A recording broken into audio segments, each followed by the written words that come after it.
An important concept in our course is finding the domain of a function. So we're going to have to be familiar with a couple of ideas or places on a graph that makes the graph blow up, makes it undefined.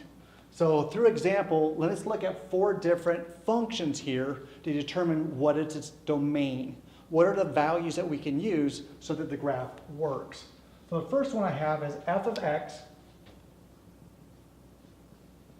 equals x squared minus 7x. Well, I know a function does not exist, or the graph blows on up, if we ever divide by 0. Well, this graph right here has no division in it. So I'm never going to be tempted to divide by 0 when I calculate this graph. So therefore, on this particular graph, I don't see any problems with it. So its domain is going to be all real numbers. All real numbers. Let's look at the second graph by example to help you understand how I'm looking at it. So g of x, you see, is a rational function.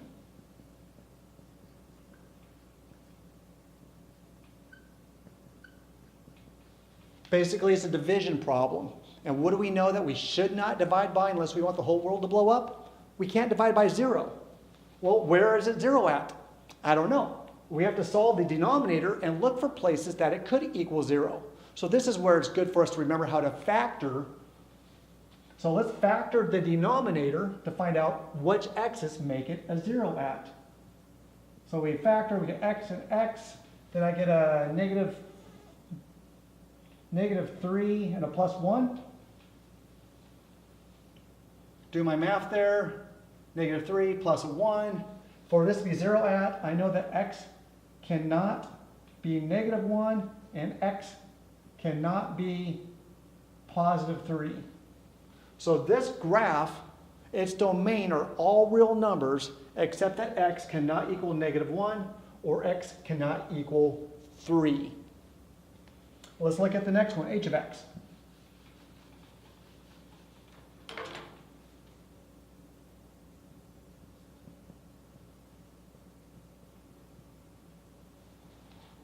What do you notice about this function? You notice it's a square root or an even root indexed number, which means that we cannot take a negative number. It has to be a non-zero number within here. So we have to find out, well, when does this become a non-negative number? So we want to know 3x plus 2 only works for all numbers greater than or equal to 0. So let's solve that. 3x is greater than or equal to negative 2. Divide both sides by 3. So x is all numbers. So the domain of this particular function works for any value of x that's greater than or equal to negative 2/3. And one way to write that is all x such that x is greater than or equal to negative 2/3. Or I'm going to write that in interval notation is x has to be greater than negative 2/3. So I have negative 2/3. And there it is written out in interval notation. Lastly, j of x.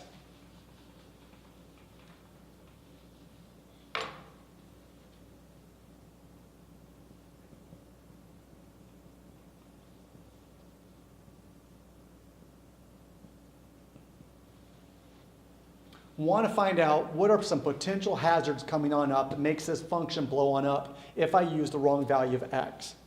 Well, in the numerator, 3x plus 2, there's no danger there. There's nothing that could happen on the numerator that makes this a function that's undefined.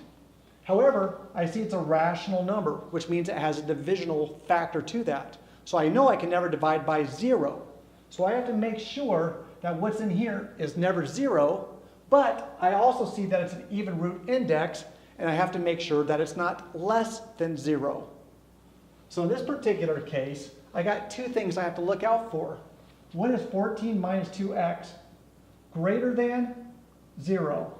Not greater than or equal to 0, because I knew if it was equal to 0, it would blow up. So this particular case, I can only use values that are greater than 0.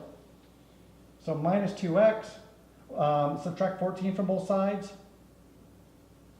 Divide both sides by 2.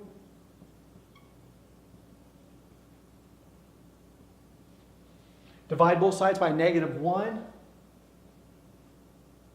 Oh, that was a good reminder that when you divide any or multiply an inequality through by a negative number, you must switch that inequality around. So this is true. This function works for any value less than 7. So from -infinity all the way to 7. Not including 7, but just up to 7. So my domain for j of x are all numbers between -infinity and 7.